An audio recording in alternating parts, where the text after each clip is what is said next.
आनंद, हम तुमको कह रहे हैं, हम दोनों भागकर शादी कर लेते हैं। रमा, हम तुमसे प्यार करते हैं, कोई मजाक बात थोड़ी है। तुम्हारे बाबूजी को समझना पड़ेगा ये।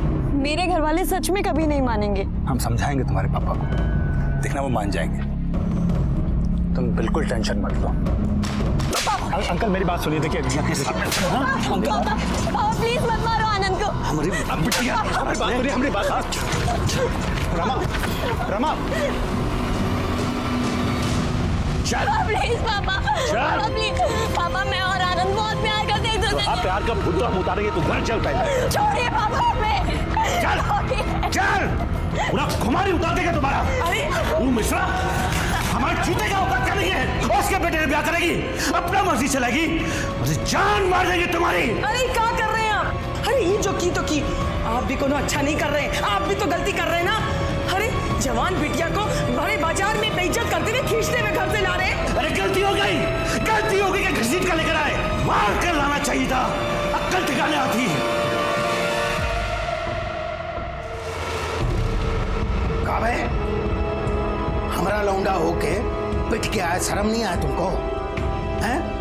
इसको दावा बोल रही हो तुम? जंग जीत के नहीं आया तुम्हारा लाल, पिट के आया लौंडिया चकल्लस में, वो भी उसके बाप से। साला खुद का इज्जत तो है नहीं, हमारे इज्जत पे मुंह दिए। अबे मेमना बने काबे, जाओ, तुमसे बतिया रहे हैं। कहा नहीं ये खींच के दो झापड़ू सिला को। बाबूजी हम उनको कैसे मारते? हम रमा से इतना प्यार करते हैं तो उनके पापा पे कैसे हाथ उठाते हैं? कैसे प्यार का भूत हम उतार के रहेंगे। चल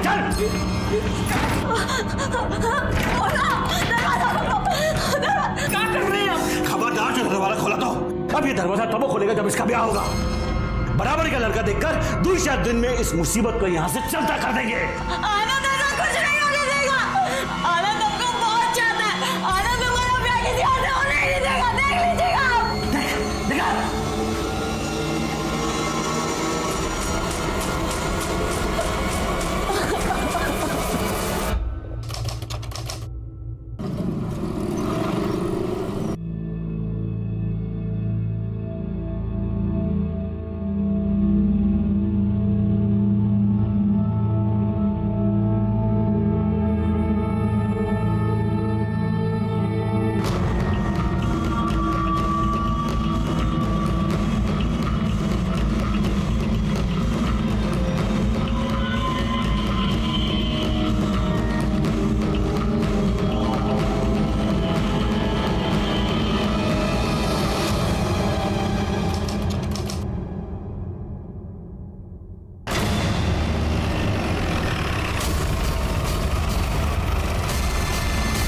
आप लोग हटिए, पीछे ही आप लोग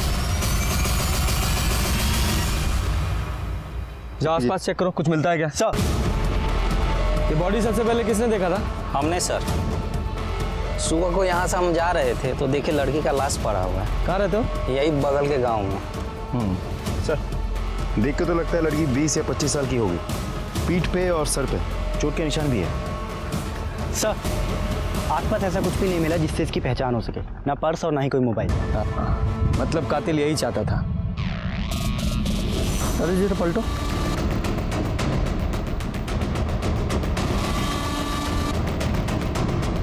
पीठ पे 3 घाव है और सर पे भी चोट का निशान है और आसपास खून की एक बूंद भी नहीं है। इसका मतलब ये हुआ कि इसे कहीं और मारा गया है, बॉडी को ठिकाने लगाने के लिए यहाँ फेंक दिया गया है। संगीता जरा चेक करो, इसके कुर्ते पे कोई टेलर का टैग है क्या? हाँ सर है। यादव जी इस टेलर का पता लगाओ और आसपास के सभी पुलिस स्टेशन में इस लड़की की डिटेल्स भेजो कि 24-25 साल की किसी लड़की की मिसिंग कंप्लेंट दर्ज हुई है क्या। बॉडी को पोस्टमार्टम के लिए भेजो। सर लड़की के कुर्ते पे जिस टेलर का टैग था उस टेलर की दुकान मांझी मार्केट में ही है। टेलर ने लड़की और कुर्ता दोनों की पहचान की है। लड़की का नाम था रमा सिन्हा। लड़की रेगुलर कस्टमर थी, इसीलिए टेलर की रिकॉर्ड बुक से हमें उसका फ़ोन नंबर और एड्रेस मिला था। जब हमने फ़ोन किया तो फ़ोन स्विच ऑफ मिला। फिर हम उस एड्रेस पे पहुंचे, लेकिन घर पे ताला लगा हुआ था सर। आस पड़ोस में पूछताछ करके हमें पता चला कि पिछले कुछ दिनों से वो लोग वहाँ दिखे नहीं, गाड़ी भी नहीं है, शायद बाहर कहीं गई है सर। जब पूरी फैमिली बाहर गई थी तो रमा उनके साथ क्यों नहीं गई? हो सकता है वो अपनी ससुराल में हो। सर उसकी तो शादी नहीं हुई थी, ससुराल में होने का तो सवाल ही पैदा नहीं होता। नहीं यादव जी, ये देखिए रमा की मांग में सिंदूर।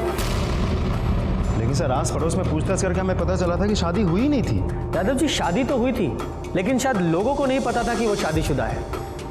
और शायद यही उसकी मौत का भी कारण हो। यादव जी, ये रमा के सारे कॉल रिकॉर्ड्स और फ़ोन लोकेशंस निकालिए और इस सिन्हा फैमिली की जितनी हो सके उतनी डिटेल्स निकालो।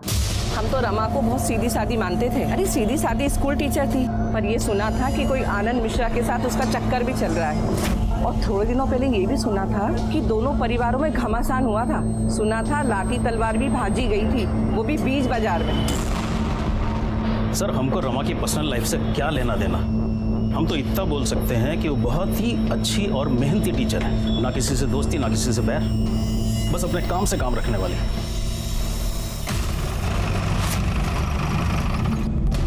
अब आदमी के जाने के बाद साहब का बुरा बोले, लेकिन रमा के कारण अभिजीत बाबू थोड़ा परेशान रहते थे। 2 दिन हो गए साहब, उनका कुछ पता ही नहीं कहाँ चले गए। उनका फ़ोन लगाओ तो ना उनका फ़ोन लगता है ना उनके बेटे का फ़ोन लगता है। माल आया पड़ा है साहब, पेमेंट करनी है साहब। 2 दिन से बहुत परेशान है, कहाँ गए कुछ मालूम ही नहीं है। सर, मैंने कई लोगों से पूछताछ की, लेकिन किसी को भी नहीं पता सिन्हा फैमिली कहाँ है, और उनके फ़ोन्स भी स्विच ऑफ आ रहे हैं सर। यादव जी, ये अभिजीत, रत्ना और शिवम तीनों के कॉल रिकॉर्ड्स और मोबाइल लोकेशन निकलवाओ। तब तक इस आनंद से मिलते हैं, देखते हैं वो क्या कहता है। साहब, आनंद का शादी रमा से हुआ, उसके बाद रमा अपनी अम्मा के घर गई आशीर्वाद लेने। एक बार को हम अपनी अम्मा से मिलना चाहते हैं। फिर लौटी नहीं साहब। आप ही सोचिए साहब, हमरे बिटुआ पे का गुजरी होगी। अरे बौरा गया है साहब एकदम। अपने बेटे को बुलाइए, उससे बात करनी है हमें। अरे क्या बात करिएगा साहब, उससे होश ही नहीं है उसको। दिन रात रमा के घर के चक्कर लगाता रहता है। कह रहा था कि उसके परिवार वाले रमा को जबरदस्ती ले गए हैं और दूसरा ब्याह कर देंगे उसका। यह पॉसिबल नहीं है, रमा का मर्डर हो गया है। मर्डर? अरे कहा होगा हमरे बिटुआ का, लेकिन कौन मर्डर किया साहब उसका? फिलहाल तो हमें नहीं पता, हो सकता है आपके बेटे आनंद ने किया हो। बुलाओ उसे। अरे साहब, बुलाएंगे तो तब ना जब वो घर पे होगा। आता ही नहीं है घर पे। यादव जी, हमें अब सबके फ़ोन नंबर्स चाहिए, और एक बार आपका बेटा घर लौटा है तो पुलिस स्टेशन भेज दीजिएगा। ठीक है साहब।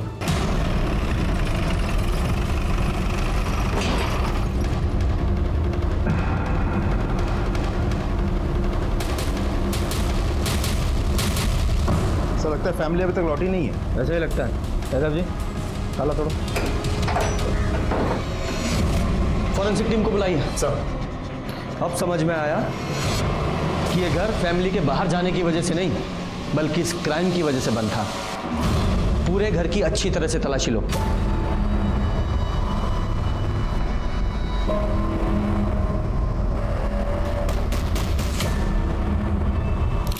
सर, सामान गायब है सर।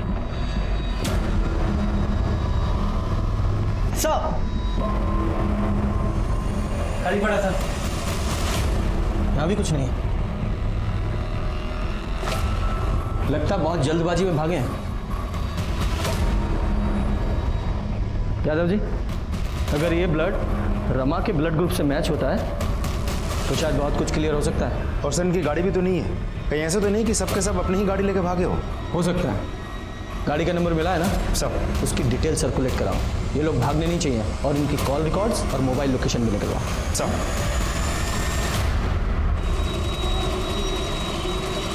यादव जी। जी सर।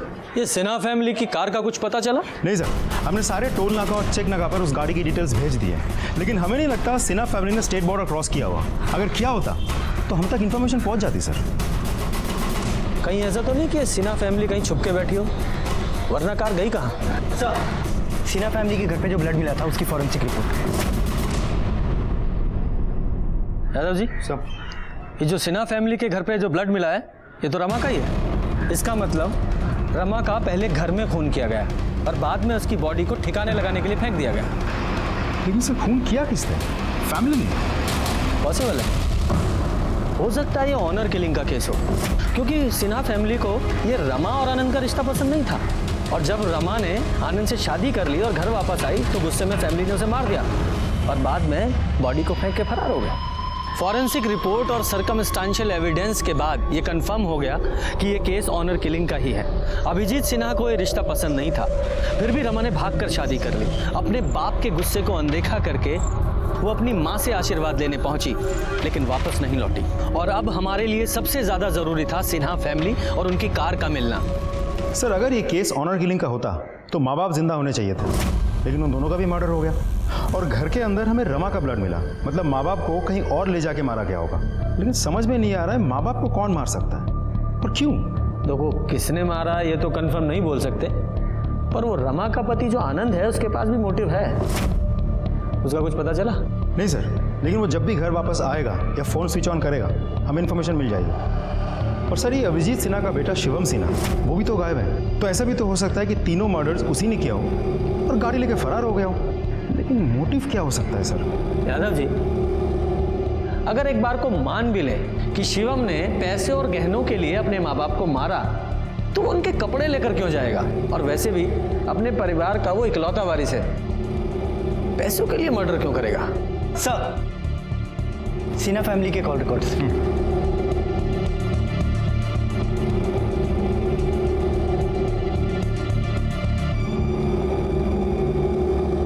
क्या है कॉल रिकॉर्ड्स में Yadav ji? Sir, mobile location के मुताबिक अभिजीत और रत्ना का मोबाइल 11 जून की शाम 7 बजे स्विच ऑफ हुआ था घर के बगल में, जबकि शिवम का फोन 12 तारीख को सुबह 7 बजे स्विच ऑफ हुआ और रमा का फोन सुबह 8 बजे, मतलब 1 घंटे बाद। सुबह 8 बजे, यानी रमा जब अपनी माँ से मिलने आई थी तब। मतलब अभिजीत और रत्ना का मर्डर 11 तारीख की रात को हुआ और रमा का मर्डर हुआ 12 तारीख को अगले दिन सुबह 8 बजे शायद। बाकी पोस्टमार्टम रिपोर्ट से पता ही चल जाएगा क्या आता है, देखते हैं। ये सिन्हा फैमिली की डिटेल्स पता की थी ना, शिवम की क्या डिटेल्स है?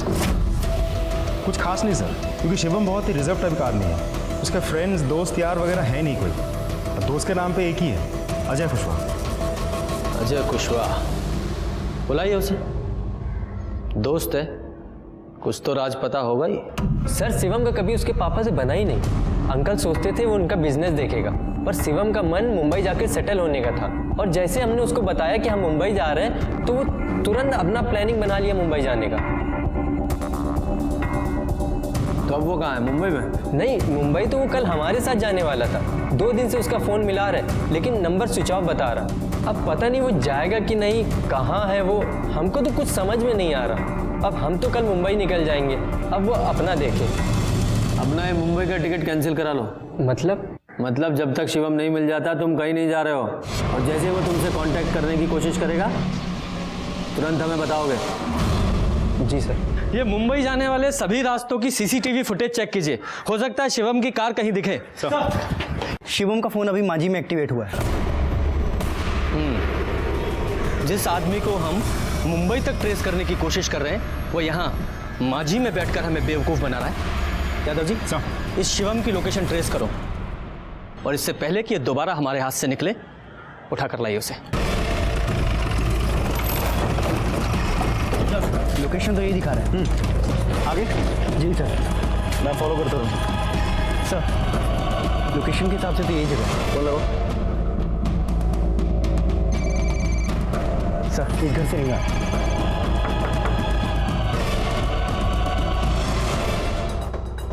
शिवम कहाँ है? शिवम? कौन शिवम साहब? हमको नहीं पता। तुम्हारा नाम क्या है? गोपाल। फोन लगाओ।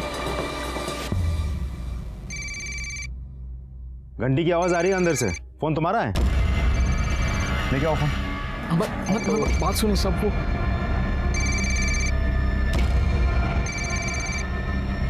सब ये फोन है। ये फोन किसका है? बताओ किसका है? थाने में लेके चलूं? नहीं साहब, ये फोन हमारा नहीं है, पड़ा हुआ मिला था। कहाँ?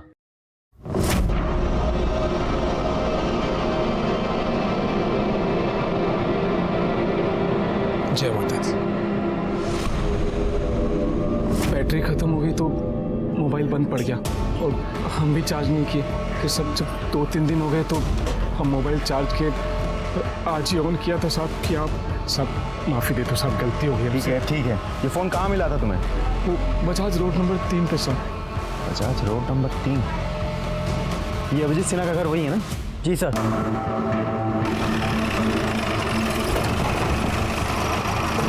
चलो दिखाओ कहाँ मिला था मोबाइल।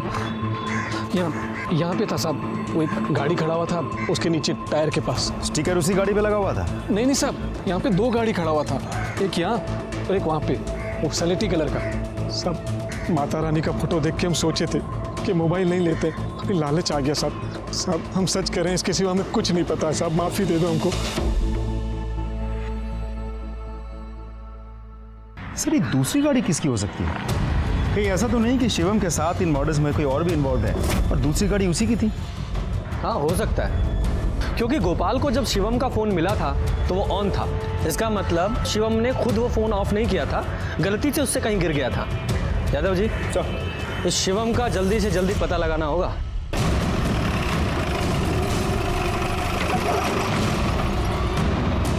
तुम उधर देखो।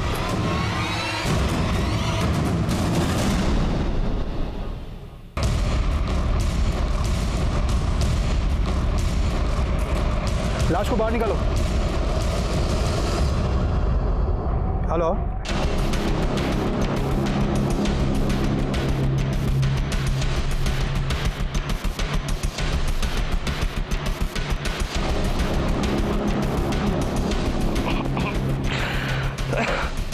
यादव जी बॉडी जिस तरह से डिकम्पोज हुई है उसे देखकर लगता है कि इसकी मौत 6-7 दिन पहले ही हो चुकी है। बॉडी पर कोई घाव का निशान भी नहीं है, मतलब किसी अलग तरीके से मारा गया है। खैर जो भी है, रीजन तो पोस्टमार्टम रिपोर्ट के बाद सामने आ ही जाएगा। सर गाड़ी के अंदर सूटकेस और बैग मिला है जिसमें सिर्फ कपड़े हैं, पैसे और जेवर नहीं। इसका मतलब शिवम कल्प्रिट नहीं विक्टिम है। आप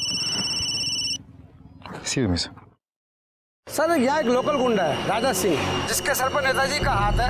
अभी हम 2 दिन पहले सुने थे कि वो ठेके पर बकैती कर रहा था कि उससे दुश्मनी करोगे तो सिन्हा परिवार की तरह गायब हो जाओगे। इस राजा के साथ सिन्हा फैमिली की क्या दुश्मनी थी? उसकी एक बहन है इला, जिसका कुछ प्यार व्यार चल रहा था शिवम से।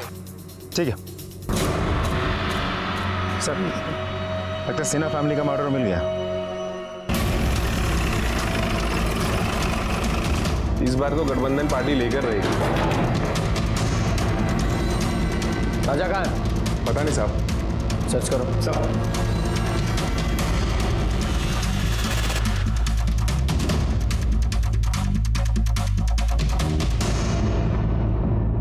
सर ऊपर आइए।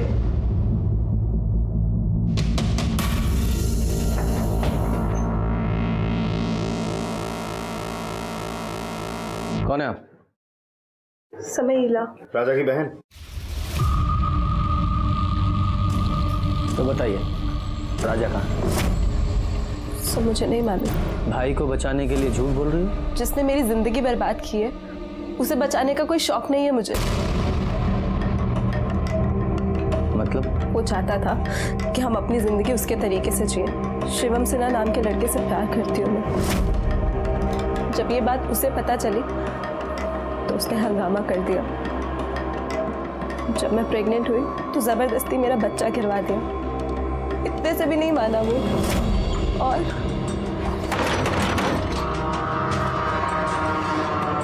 अच्छा अच्छा तुम हो? अरे कौन है? ये क्या कर रहे हो? नमस्ते आंटी जी, राजा यादव। अरे कोई है? अरे छोड़ो!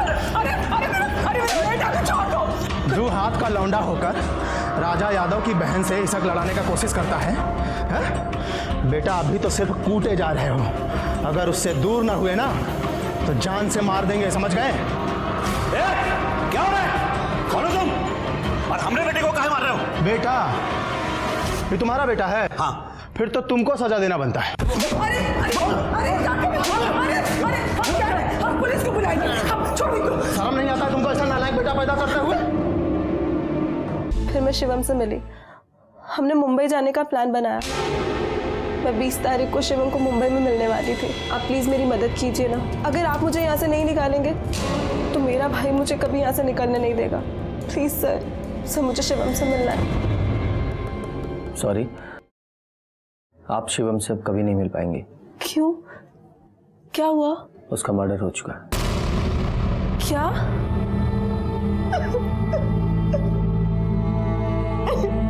Sangeeta,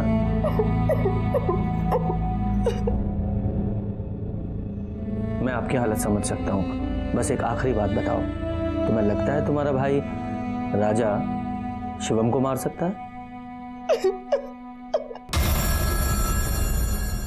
Yadav ji, sir state border seal करो। राजा भागना नहीं चाहिए। सारे खबरियों को एक्टिवेट करो। 24 घंटे के अंदर अंदर राजा मुझे लॉकअप में चाहिए। जी सर। सर, मुझे लगता है आपका शक सही था। शिवम की मौत भी 11 जून को रात 8 से 10 बजे के बीच हुई थी, गला घोटने की वजह से। लेकिन फॉरेंसिक रिपोर्ट के हिसाब से गाड़ी में कोई फिंगरप्रिंट्स नहीं मिले और ना ही स्टीयरिंग व्हील में मिले। लेकिन हाँ, गाड़ी के सीट और डिक्की में जो ब्लड स्टैंड मिले हैं, उसके साथ अभिजीत, रत्ना और रमा के ब्लड ग्रुप मैच हुए हैं। यादव जी, इसका मतलब ये हुआ कि कातिल ने सिन्हा फैमिली की बॉडीज को ठिकाने लगाने के लिए उन्हीं की कार का इस्तेमाल किया और उसपे से सारे फिंगरप्रिंट्स मिटा दिए। लेकिन उसने एक गलती कर दी, उनकी कार से उसने ब्लड स्टेन नहीं हटाए। उसने अभिजीत, रत्ना और रमा तीनों का फोन स्विच ऑफ कर दिया। लेकिन शिवम का फोन स्विच ऑफ नहीं कर पाया क्योंकि उसे पता ही नहीं चला कि उसका फोन कब और कहां गिरा, जो कि बाद में गोपाल को मिला। हो सकता है सर। पर यादव जी, मुझे एक बात समझ में नहीं आ रही है कि कातिल ने 11 तारीख की रात को अभिजीत, रत्ना और शिवम तीनों का खून कर दिया, लेकिन रमा को उसने 12 तारीख की सुबह यानी कि 12 घंटे के बाद मारा। इसका मतलब है कि कातिल लगातार सिन्हा फैमिली के घर में बना हुआ था। कौन हो सकता है वो? राजा? क्योंकि पॉलिटिशियन का हाथ सर पे होने की वजह से उसका कॉन्फिडेंस बढ़ गया हो, या फिर आनंद, वो भी तो गायब है। यादव जी, इन दोनों का जल्दी से जल्दी पता लगाना होगा। यह केस ऑनर किलिंग से लेकर शिवम के स्वार्थी होने से होता हुआ अब एक बदले की भावना का लगने लगा था, जिसमें राजा का मोटिव तो क्लियर था, पर आनंद जो इतने समय से गायब था, उसका मोटिव हमें समझ में नहीं आ रहा था। अगर वो रमा से शादी करने के लिए इतना बेचैन था तो उसका मर्डर क्यों करेगा? हम लोग इसी उधेड़-बुन में थे, तभी इस केस में एक नया किरदार और नया एंगल सामने आया। अब ये कौन है? सर ये साहब, हम प्रकाश कुमार, सिन्हा परिवार के एकमात्र रिश्तेदार बचे हैं साहब। वो कैसे? साहब, रत्ना सिन्हा हमारी बुआ थी। अच्छा। हमारे पिताजी की इकलौती बहन। सब बहुत साल पहले पिताजी का देहांत हो गया, फिर 3 साल पहले अम्मा भी गुजर गई। फिर बुआ हमको फ़ोन करके बोली कि यहीं आ जाओ, फूफा जी के काम धंधे में हाथ बटाना। तो पिछले 3 साल से हम यहीं हैं साहब, और फूफा जी के खानदान में भी कोई है नहीं, तो हम ही हुए एकमात्र रिश्तेदार। ठीक है, मान लिया तुम उनके रिश्तेदार हो, पर ये कहानी हमें क्यों सुना रहे हो? साहब, थोड़ा धैर्य से सुने, तो उसी पे आ रहे हैं। अब बैठ जाएं। बैठो। धन्यवाद साहब। साहब, कहा है कि 2 साल पहले ना फूफा जी 2 दुकान लिए थे, तो एक दुकान उनसे हम ले लिए किराए पे अपना धंधा शुरू करने के लिए, और एक दुकान अपने दोस्त संजीव को किराए पे चढ़वा दिए। आपको शक सुबह है तो आप जांच कर सकते हैं साहब। अरे ठीक है, लेकिन साफ साफ बोलो, कहना क्या चाहते हो? सर, हम बुआ के परिवार के मृत्यु प्रमाण पत्र के लिए आपका एनओसी चाहते हैं साहब, ताकि पूरा प्रॉपर्टी हमारे नाम पे हो सके।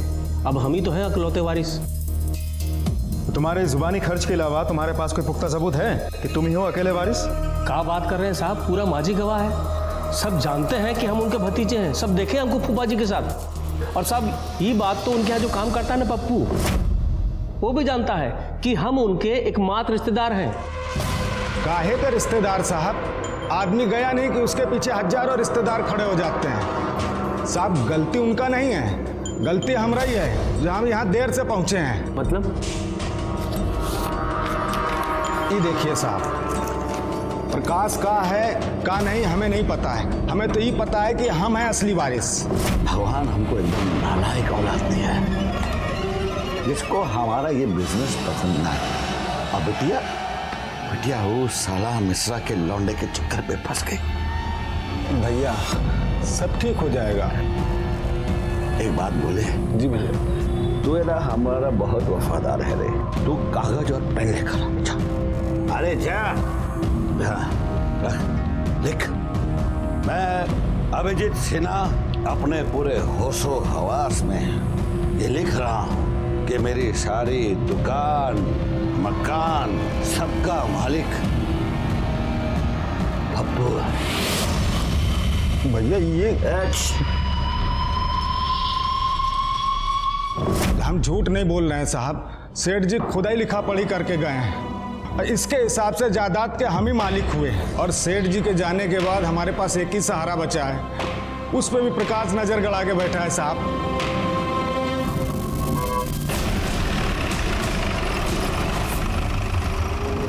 सेठ जी भले आदमी थे साहब, प्रकाश ने दुकान किराए पे दिलाया था। प्रकाश तो तुम्हारा दोस्त है ना, तुम्हें तो पता ही होगा कि वो अभिजीत सिन्हा की प्रॉपर्टी पे क्लेम कर रहा है कि वो उनका अकेला वारिस है। सारी प्रॉपर्टी उसे ही मिलनी चाहिए। क्या हुआ, कुछ प्रॉब्लम है? कुछ कहना है इस बारे में? हेलो, हाँ ठीक है, तुम नजर रखो, हम पहुंचते हैं। सर, राजा का पता चल गया।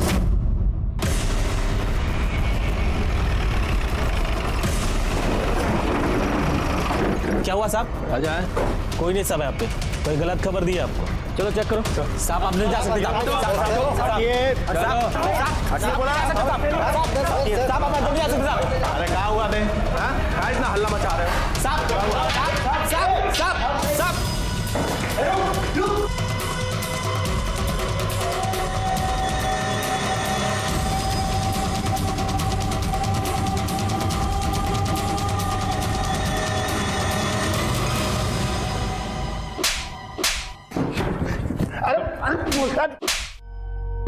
हम सच कह रहे हैं, हमने कुछ नहीं किया, हमने किसी को नहीं मारा है। जब तूने कुछ किया ही नहीं है तो भाग क्यों रहा था? अरे वो इला के चक्कर में हम शिवम और उसके परिवार वालों को धमकाए थे कि वो इला से दूर रहे, और फिर जब सिन्हा परिवार गायब हो गया तो हम भी ऐसे झूठ में हेकड़ी झाड़ दिया कि सब हमने किया है। देखिए दरोगा जी, जब आपको लाश मिला ना, हम डर गए कि बेकार में हम धरे जाएंगे, बस इसीलिए भाग रहे थे। हम कैसे मान लें कि तुम सिर्फ हेकड़ी झाड़ रहे थे? तुमने किसी का मर्डर नहीं किया? अरे 11 तारीख को तो हम मांझी में थे ही नहीं। नेताजी का जन्मदिन था 3 दिन के बाद, पोस्टर बनवाने के लिए पटना गए थे। 12 तारीख को देर रात लौटे हैं। यादव जी। जी सर। इस राजा की एलिबाई चेक करो, इसके सारे कॉल रिकॉर्ड्स निकालो और इसकी फोन की लोकेशंस भी। नमस्कार सर। नमस्कार सर, आपसे कुछ बात करना था। बोलिए। वो हमारा बेटा है ना आनंद, वो वापस आ गया है, तो आपसे भेंट करवाना था उसका। जाना आना यहाँ बताओ सर का। नमस्ते साहब। सर, हमारा नाम आनंद मिश्रा है, हम रमा के पति हैं, और चूंकि सर हमारे बाद इस परिवार में और कोई बचा नहीं है तो कानूनन हमारे ससुर की सारी संपत्ति पर हमारा हक बनता है। आप तो जानते हैं सर, कानून के हिसाब से जब पत्नी का देहांत हो जाता है तो सब कुछ पति का ना हो जाता है, और पत्नी के मायके में कोई है नहीं सर, तो अगर इसको इसका हक मिल जाता सर तो बस। हाँ, बीवी मरी तो गायब हो गए और आज अचानक प्रॉपर्टी का क्लेम करने आ गए। कहाँ गायब थे अब तक? और अपना फोन स्विच ऑफ क्यों किया था? सर, रमा के गुजर जाने के बाद हम किसी से मिलना नहीं चाहते थे और ना ही किसी से बात करना चाहते थे, इसीलिए हमने अपना फोन स्विच ऑफ कर दिया था और बिना किसी को कुछ बताए हम पटना चले गए थे अपने दोस्त के पास। एकदम ऐसा ही बोल रहा है सर, एकदम ऐसा ही बोल रहा है। अब सर इसको इसका हक मिल जाता तो हम। आप लोगों के अलावा 2 और हैं जो अभिजीत सिन्हा की प्रॉपर्टी पे अपना हक जता रहे हैं, प्रकाश और पप्पू, और आप हैं तीसरे। कान खोल के सुन लीजिए, जब तक ये केस सॉल्व नहीं हो जाता किसी को कुछ नहीं मिलने वाला है। और रही बात हक की, तो पहले साबित कीजिए कि शादी हुई भी है या नहीं, वो भी मैरिज सर्टिफिकेट के साथ। जाइए सबूत लेकर आइए, जाइए। नमस्कार। चलो बेटा। हक की बात करने आ गए हैं यादव जी। इससे पहले कि मर्डर केस से ज्यादा प्रॉपर्टी क्लेम का केस बने, हमें इसे जल्दी से जल्दी सॉल्व करना होगा। पता लगा रोज एक वारिस हमारा दिमाग खराब करने आ रहा है। देखो ना क्या जमाना आ गया है, जब पूरा परिवार मरा तो कोई कंधा देने वाला नहीं था, और अब देखो रोज एक नया आदमी हिस्सा मांगने आ रहा है। घोर कलयुग है। सर,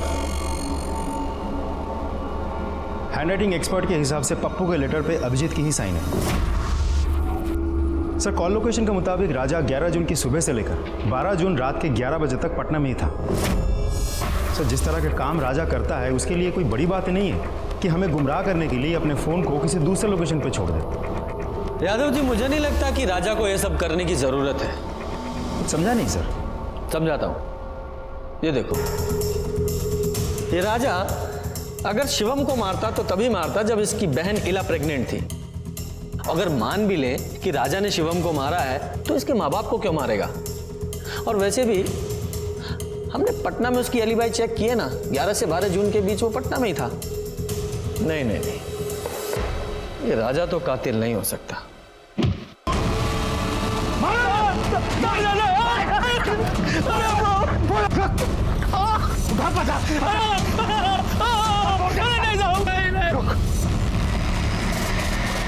पहुंच गए ना, चुपचाप निकल ले हो। सिन्हा साहब की प्रॉपर्टी पे सिर्फ हमारे बिटुआ का समझे। खुशी खुशी मान जाओ, नहीं तो और भी तरीके आते हैं हमको, समझ गए ना। चलो रे।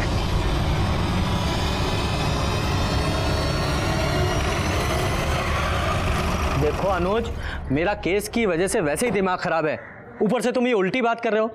अगर मैंने कहा है इंटरव्यू के लिए जाना है तो मतलब जाना है। जाओ, तुम्हारे इंटरव्यू की पूरी रिपोर्ट लूंगा मैं, समझे तुम? हाँ, रखो अब। सर, संजीव झा ने कल रात को सुसाइड कर लिया है। क्या? सर,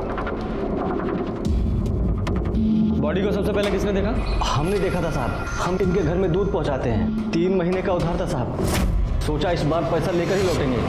बहुत देर से दरवाज़ा खटखटाए रहे पर दरवाज़ा नहीं खुला साहब। तब हमने खिड़की से झांक कर देखा साहब, तो हमने इनको लटका हुआ देखा। हमने मकान मालिक को फ़ोन किया और बाद में आपको भी कॉल किया साहब। एम्बुलेंस को कॉल करो। सर शराब पी रखी थी इसने। दिखाओ। शायद शराब के नशे में इसने आत्महत्या कर ली है। ऐसा ही लगता है। इन सबको फॉरेंसिक के लिए भेजो। Yadav ji, sir, postmortem report जल्दी से जल्दी चाहिए।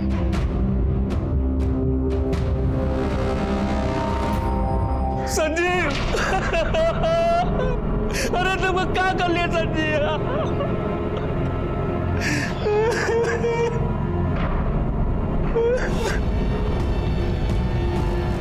ये संजीव तुम्हारा दोस्त था ना?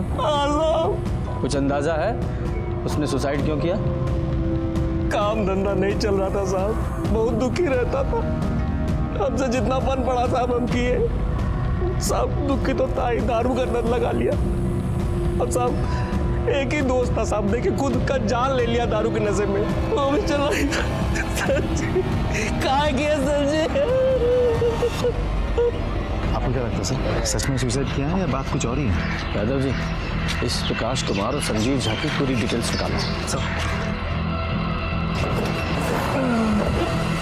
सर, पोस्टमार्टम रिपोर्ट के मुताबिक संजीव की मौत रात 10 से 11 बजे के बीच हुई थी, दम घुटने की वजह से, ना कि फांसी लगाने की वजह से। और संजीव के कॉल रिकॉर्ड्स के मुताबिक मरने से 12 घंटे पहले तक उसने प्रकाश को 1 नहीं 2 नहीं बल्कि पूरे 15 कॉल्स किए हैं। और मरने से 1 घंटे पहले भी उसने प्रकाश को ही आखिरी बार कॉल किया था। और मर्डर के वक्त प्रकाश के मोबाइल की लोकेशन संजीव के घर की है। यादव जी, ये देखिए, सिर्फ प्रकाश के मोबाइल की लोकेशन नहीं, ये आनंद के मोबाइल की लोकेशन भी मर्डर के वक्त संजीव के घर के पास ही की बता रहा है। हो ना हो, खूनी इन दोनों में से एक है। लेकिन सर, संजीव को मारने का मोटिव क्या निकलता है फिर? मोटिव भी ये दोनों ही बताएंगे। उठा के लाओ दोनों को। सर हम सच बोल रहे हैं, हम तो संजीव के घर के पास गए भी नहीं थे। अगर झूठ बोलेगा तो और मार खाएगा।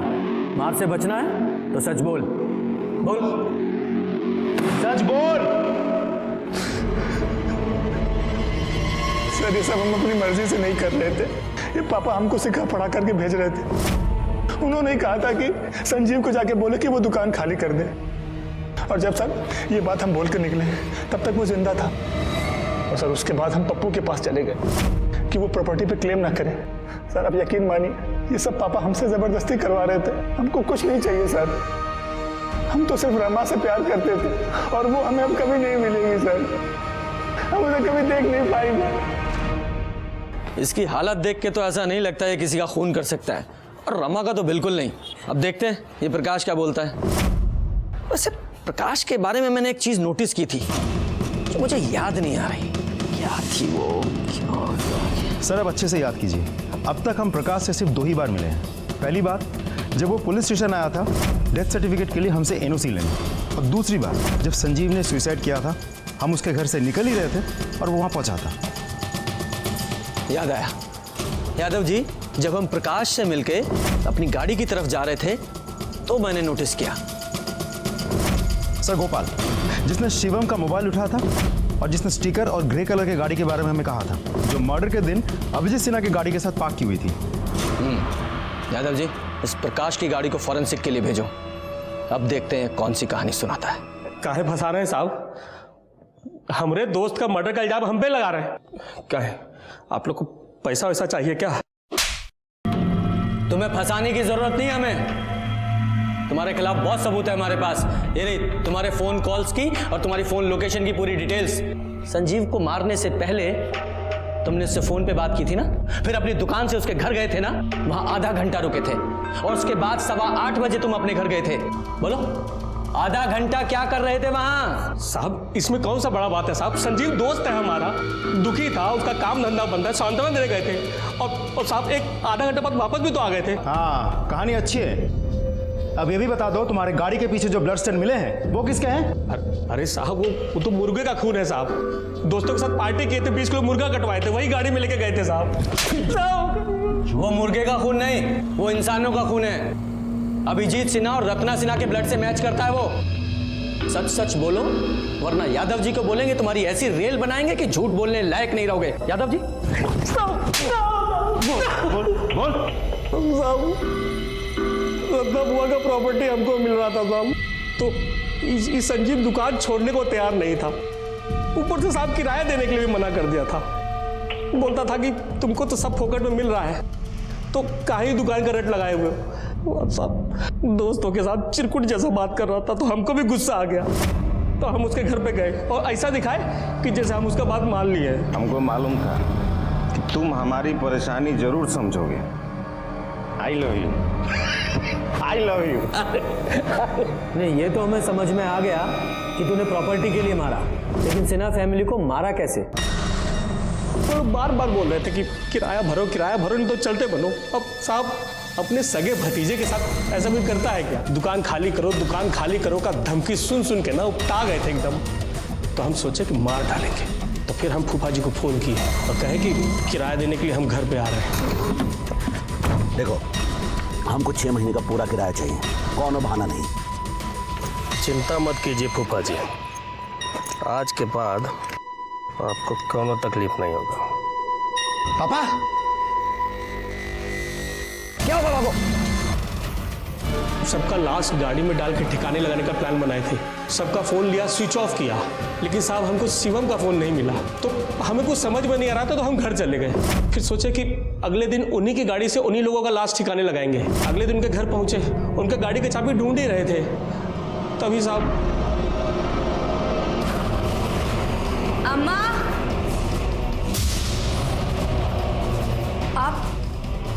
आप दोनों यहाँ क्या कर रहे हैं? और अम्मा पापा कहाँ हैं? वो लोग बाहर की साइड है क्या?